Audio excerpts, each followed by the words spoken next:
హెచ్యు వివాదంపై మనతో మాట్లాడడానికి హెచ్యు స్టూడెంట్ మనతో ఉన్నారు. అమ్మ ఏం చెప్తారు? ప్రభుత్వ భూమి ఉంటుంది, మీరేమో హెచ్యు భూమి అంటున్నారు. మరి ఎట్లా అది పంచాయతీ ఎట్లా దిగాలి మరి? నా పేరు త్రివేణి, నేను స్టూడెంట్స్ యూనియన్ జాయింట్ సెక్రటరీని. పంచాయతీ దిగడానికి ఏం లేదు. ఇప్పుడు సార్ అక్కడ మాట్లాడుతున్నారు కదా, అంతా ఇది గవర్నమెంట్ ల్యాండ్సే. సో గవర్నమెంట్ ల్యాండ్ అనేది అది అందరికీ తెలుసు. బట్ గవర్నమెంట్ ఏంటంటే ఇది గవర్నమెంట్ ల్యాండ్, యూనివర్సిటీకి ల్యాండ్ వేరే ఉంటుంది అని చెప్పడానికి ట్రై చేసింది. బట్ ఫ్యాక్ట్ ఏంటంటే అసలు యూనివర్సిటీ పేరు మీద ఏ ల్యాండ్ రిజిస్టర్ అయ్యి లేదు. అప్పుడు ఏదైతే 1974లో ల్యాండ్ ఇవ్వడం జరిగిందో ఇందిరాగాంధీ గారు, అప్పటి నుంచి అది స్టేట్ గవర్నమెంట్ పరిధిలో ఉన్నది. బట్ యూనివర్సిటీ అనేది ఓన్లీ అకాడమిక్ పర్పసెస్కి మాత్రమే వాడాలి అని చెప్పేసి చెప్పారనమాట. అయితే దాన్ని బేస్ చేసుకొని మేము టీఎన్జిఓస్ కాలనీకి వాటికి ఇచ్చినప్పుడు కూడా యూనివర్సిటీ నుండి ఫైట్ చేయడం జరిగింది. అయితే ఈ గచ్చిబౌలి స్టేడియం ఇందాక చెప్పినట్టుగా అది to some extent it may fall in academic kind కాబట్టి అది ఓకే అని చెప్పుకున్నాం. సో అట్లా గవర్నమెంట్స్ ఆఫ్టర్ గవర్నమెంట్ అది ఒక్కలని చెప్పలేము, బట్ తీసుకుంటా ఉన్నారనమాట. స్టూడెంట్స్కి ఎందుకు ల్యాండ్ అన్నట్లుగా తీసుకోవడం జరుగుతుంది.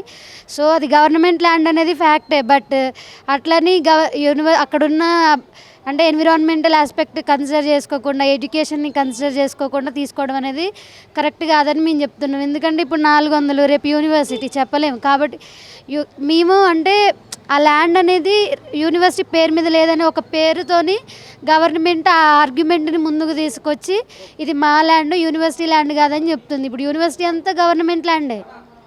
సో దాని అర్థం ఇంకా అంటే గవర్నమెంట్ తీసుకోవాలని కాదు కదా. యూనివర్సిటీ చెప్తున్నాడు కదా అసెంబ్లీలో, దాంట్లో జీవరాశులు లేవు, జింకలు లేవు, నెమలు లేవు అని చెప్పేసి చెప్తున్నారు. మీరు దాదాపు చూస్తున్నారు కదా, ఎన్ని జింకలు ఉంటాయి, రోజు కనబడతాయి, ఎట్లా ఉంటుంది వాటితో మీ అసోసియేషన్ ఎట్లా ఉండేది? ప్రతిరోజు మేము అక్కడ రోడ్స్ మీద వెళ్ళేటప్పుడు అవి చుట్టుపక్కల వెళ్తూ ఉంటాయి. నేను అంటే మీకు కావాలంటే ఒక చూపిస్తాను ఇప్పుడే, అంటే నేను చూపిస్తాను మాట్లాడిన తర్వాత. అసోసియేషన్ అనేది చాలా క్లోజ్. మీ అంటే స్టూడెంట్స్ని డిమోరలైజ్ చేయడానికి వాళ్ళు చాలా మాట్లాడుతున్నారు. బట్ ప్రతిరోజు పీకాక్స్ మా ముందు నుంచే అక్కడ నుంచి వెళ్తూ ఉంటాయి. మేము యూనివర్సిటీలో ఉంటున్నాం, మాకు తెలుసు కదా అక్కడ ఏముంటాయి ఏముండవు అనేది. మీరు చెప్పినట్టుగా అంటే ఎన్నిసార్లు వచ్చి అంటే ఎవరైతే చెప్పారో ఎన్నిసార్లు యూనివర్సిటీకి వచ్చి అవన్నీ చూసారో మేము అడుగుతున్నాం. ఒక్కసారి వచ్చిండు యూనివర్సిటీకి ఫుట్బాల్ ఆడడానికి. ఫుట్బాల్ వచ్చిండు, ఫుట్బాల్ ఆడిండు, పోయిండు, ఇంకా అంతే. ఇక ఓన్లీ నువ్వు ఫుట్బాల్ కోర్టే చూసినావు కానీ మిగతా యానిమల్స్ని చూడలే. మేము అడిగేది అదే. అంటే ఆయన ముఖ్యమంత్రి గారు అట్లనే చెప్తున్నారు ఆడ ఏం లేదు అని. లేని ఇన్ని అంటే ఎన్జిఓస్ ఎందుకు వచ్చి ఫైట్ చేస్తాయి? అసలు స్టూడెంట్స్ ఎందుకు ఫైట్ చేస్తారు? అది మేము చెప్పేది అదే, రీట్రేట్ చేసేది అదే. మాకేం వస్తుంది ఆ ల్యాండ్తోని? ఫీడ్ బ్యాక్ కదా మీరు ఎంత అంటే ఎవరైనా ఇస్తున్నారో డబ్బులు, ఏమైనా ఉద్యమం చేయడానికి ఎంత ఇచ్చారు? ఏమైనా వేరే పార్టీలు ఇచ్చినా లేకపోతే ఎక్కడ చూసారు వాళ్ళు? వాళ్ళ దగ్గర ఏమైనా ప్రూఫ్స్ ఉన్నాయా? అంటారు, చాలా అంటారు వాళ్ళ దగ్గర ఏమైనా ప్రూఫ్స్ ఉన్నాయని మేము అడుగుతున్నాం. సరే మేము నిజంగా పెయిడ్ బ్యాచ్ అయితే, మేము పేద కుటుంబాల నుంచి వచ్చినాం, చదువులను ఆపుకొని ఎందుకు ఫైట్ చేస్తాం చెప్పండి? పెయిడ్ బ్యాచ్ అయితే మాకు డబ్బులు వస్తే మేము ముట్టితే మేము సరే అని లైట్ తీసుకోవాలి కదా. మేము ఫైట్ చేసేది ఒక కాజ్ కోసం అయితే స్టూడెంట్స్ని డిమోరలైజ్ చేయడానికి పెయిడ్ బ్యాచ్, గుంట నక్కలు ఇష్టం వచ్చినట్టుగా అట్లా అనడం కరెక్ట్ కాదు. గవర్నమెంట్ వాళ్ళు స్టూడెంట్స్ మేము వాళ్ళ ఏమంటారు, మేము పొలిటికల్ అపోనెంట్స్ కాదు ఇష్టం వచ్చినట్టు మాట్లాడడానికి.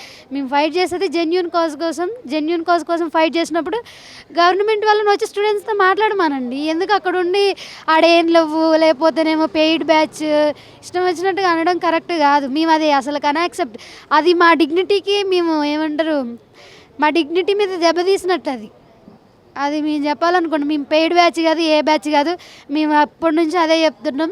అట్లాంటి మాటలు తగ్గించుకొని మేము జెన్యూన్ కాజ్ కోసం ఫైట్ చేసాను అనేది గుర్తించాలి గవర్నమెంట్. రెచ్చగొడుతున్నారు కొందరు కావాలని అంటారు. అంటే అంత చిన్నపిల్లల ఎవరైనా రెచ్చగొడితే మీరు రెచ్చిపోవడానికి, మీరు యూనివర్సిటీ స్థాయికి వచ్చారంటే ఎంతో కొంత నాలెడ్జ్ ఉంటుంది, ఒకరు చెప్పే అర్థం చేసుకుంటారు కదా. అంటే వేరే వాళ్ళని రెచ్చగొడుతున్నారు మిమ్మల్ని ఏమన్నా? మరి మమ్మల్ని ఎవరు ఏం రెచ్చగొట్టలేదు. నేను అదే చెప్తున్నాను కదా, ఇప్పుడు మాకు అసలుకి అంటే మీరు చెప్తున్నారు రెచ్చగొడితే మీరు రెచ్చిపోవడానికి మాకు మరీ అంత ఏమంటారు అంటే అంత కాదు కదా.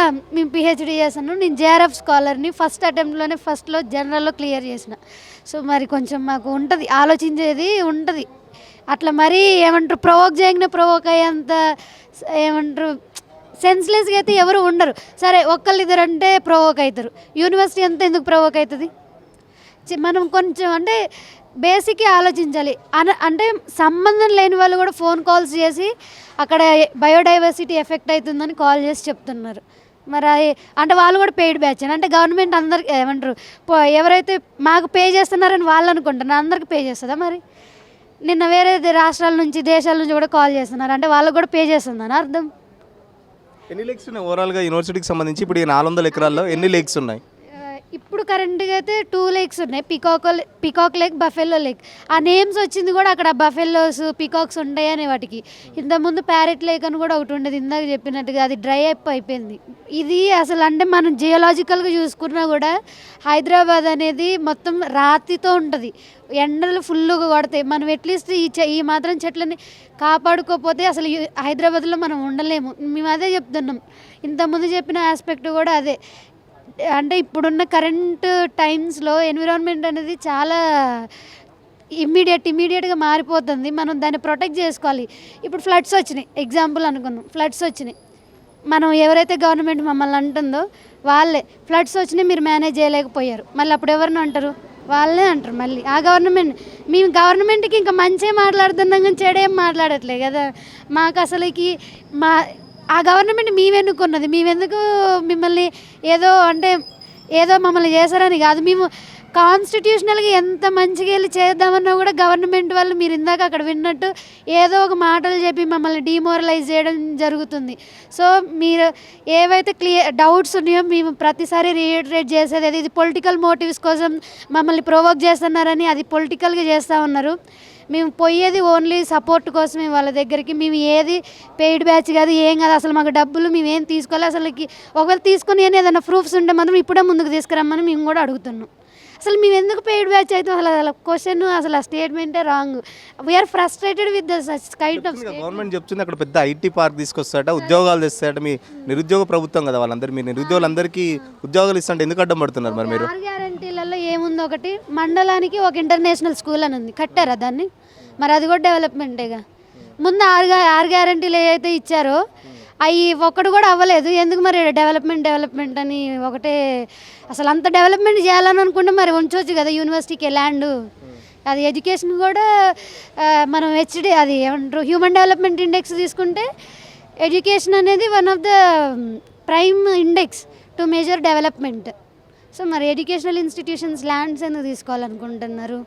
గవర్నమెంట్ అయితే తగ్గేలా లేదు. మంత్రుల ప్రకటన చూస్తుంటే, ముఖ్యమంత్రి ప్రకటన చూస్తుంటే మరి మీరు కూడా తగ్గేటట్లేరు. మరి ఎట్లా దీని ఫైనల్ డెసిషన్ ఏం కావాలి? తగ్గేది అనేది ఏం లేదు. మేము తగ్గం, వాళ్ళ దగ్గర ఇదంతా ఇవన్నీ మనకి సొల్యూషన్ వచ్చేది కాదు. సొల్యూషన్ అనేది డైలాగ్తోని డిస్కషన్స్తోని అవి రావాలి. సో మేము అడిగేది ఏంటంటే గవర్నమెంట్ వాళ్ళు మళ్ళీ మా దగ్గరకు రండి, మాట్లాడండి, అక్కడికి వచ్చి చూడండి, కన్సిడర్ చేయండి. మేమైతే ఫ్యాక్టర్స్ని మేము ఫైట్ చేస్తున్నాం అవి కన్సిడర్ చేసేసి లేక్స్ని ఏమంటారు మళ్ళీ లేక్స్ని మేము ప్రొటెక్ట్ చేస్తాం. ఇందాక అంటే స్టూడెంట్ యూనియన్ మెంబర్ మాట్లాడినట్టు ఆల్రెడీ ఇప్పటికీ ఉన్న చుట్టుపక్కల టీఎన్జిఓ అవన్నీ ఏవైతే ఉన్నాయో ఆ కాలనీస్ నుంచి అందులోకి సీవేజ్ వస్తుంది. మేము టచ్ చేయమంటున్నారు, కానీ ఇప్పుడు నువ్వు ఐటీ కట్టిన అక్కడ ఉన్న చెత్త అంతా మళ్ళీ లేక్స్లోకే వస్తుంది. ఆ విధంగా సరే అవి ఎఫెక్ట్ అవుతాయి. కాబట్టి ఏదైనా డైలాగ్ డిస్కషన్తో జరగాలి. గవర్నమెంట్ అట్లా పోవద్దు. మేమేమి ప్రొవోక్ చేస్తలేము గవర్నమెంట్ని. మాకు ఏదైతే మీన్స్ ఉన్నాయో కాన్స్టిట్యూషనల్ వేస్ ఉన్నాయో దాంట్లోనే మేము పోతున్నాం. పీస్ఫుల్గా ప్రొటెక్ట్ చేస్తే నిన్న అసలుకి ఎట్లా బాధారంటే స్టూడెంట్స్ని అది ఇంకా చెప్పలేము. బ్రిటిష్ కాలంలో జరిగినట్టు జరుగుతుంది ఇప్పుడు. టియర్ గ్యాసులు కానీ చుట్టుపక్కల అంతా పోలీసు వాళ్ళు కానీ ఎట్లా ఉన్నారు, ఇదంతా కరెక్ట్ కాదు.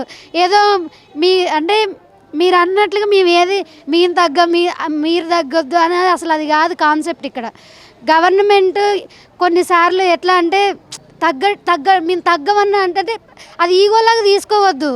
ఒక జెన్యూన్ కాజ్ కోసం ఫైట్ చేస్తున్నట్టు కన్సిడర్లోకి తీసుకోవాలి అనేది మేము ఫైట్ చేస్తున్నాం. అండ్ మేము ఫైట్ చేస్తాం, ఏమంటారు మా ల్యాండ్ని మేము ప్రొటెక్ట్ చేసుకుంటాం. ఆ ల్యాండ్ మా యూనివర్సిటీ పేరు మీద వచ్చేంత వరకు మేము ప్రొటెక్ట్ చేసుకోవడానికి ఫైట్ చేయడానికి మేము రెడీగా ఉన్నాం. రచన, నేను హైదరాబాద్ సెంట్రల్ యూనివర్సిటీలో ఎంఏ తెలుగు చేస్తున్నాను. ఈ సందర్భంగా ఏదైతే గత వారం రోజులుగా ఈ 400 acres ల్యాండ్ గురించి ఇష్యూ జరుగుతుందో ఈ సందర్భంలోనే చాలామంది విద్యార్థుల పైన ఈ కాంగ్రెస్ ప్రభుత్వంలో ఉన్నటువంటి పోలీసులు చాలా దౌర్జన్యానికి పాల్పడి విద్యార్థులపైన లాఠీ ఛార్జీలతో పాటు చాలామందిని పోలీస్ స్టేషన్లకు తరలించడం జరిగింది. ఈ సందర్భంలోనే 2 విద్యార్థులపైన కూడా వివిధ రకాల సెక్షన్ల కింద కేసులను ఫైల్ చేసి వారిని ఇప్పటి కూడా రిమాండ్ కస్టడీలోనే ఉంచడం జరిగింది. ఈ సందర్భంగా వారు ఖచ్చితంగా తెలంగాణ ప్రభుత్వం వారిని ఇమీడియట్గా రిలీజ్ చేయాలని మేము ఈ సందర్భంగా తెలియజేస్తున్నాము. అలాగే సీఎం రేవంత్ రెడ్డి గారికి నేను చేసే ఒక సవాల్ ఏంటిదని అంటే, ఇప్పుడు మీరు అంటే మాకు నిన్న తెలిసిన విషయం ఏంటి అని అంటే, ఈ ఏదైతే 400 acres ల్యాండ్ ఉందో అది ఓన్లీ అకాడమిక్ పర్పస్ మాత్రమే యూజ్ చేయాలి. అదర్ దెన్ అకాడమిక్ పర్పస్ కాకుండా ఇంకా వేరే దేనికైనా యూజ్ చేయడానికి అసలు రైట్స్ లేవనేది నిన్న మాకు తెలిసినటువంటి విషయము. ఈ సందర్భంగా మీరు కావాలంటే ఈ యూనివర్సిటీలో కాకుండా ఈ ప్రభుత్వంలో ఉన్నటువంటి ఏ యూనివర్సిటీకి చెందిన ల్యాండ్ అయినా కూడా తెలంగాణ ప్రభుత్వం దాన్ని మీరు నమ్మినప్పుడు ఖచ్చితంగా దాన్ని అకాడమిక్ పర్పస్కే మీరు యూజ్ చేయాలి. ఇంకా వేరే కోర్సును మీరు ఇంట్రడ్యూస్ చేస్తారా, మెడికల్ కాలేజ్ని డెవలప్ చేస్తారా, చేయండి. అంటే అకాడమిక్ పర్పస్ సంబంధించినటువంటి ఏ డెవలప్మెంట్ చేసినా కూడా మేము దాన్ని ఖచ్చితంగా అగ్రీ చేస్తాము. అలా కాకుండా మీరు ఇక్కడ ఐటీని డెవలప్ చేస్తామని మీరు మాట్లాడారు. ఈ ఐటీని మీరు డెవలప్ చేయడం వల్ల ఇక్కడ హెచ్సిలో చదువుకున్నటువంటి విద్యార్థులందరూ కూడా మీరు ఖచ్చితంగా ఉద్యోగ అవకాశాలను కల్పిస్తారని నేను సీఎం రేవంత్ రెడ్డి గారిని ఈ సందర్భంగా ప్రశ్నిస్తున్నాను.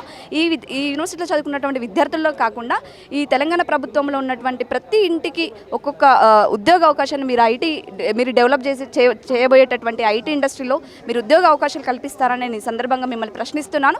ఈ ప్రశ్న ఖచ్చితంగా మీరు సమాధానం చెప్పాల్సిన అవసరం ఉంది.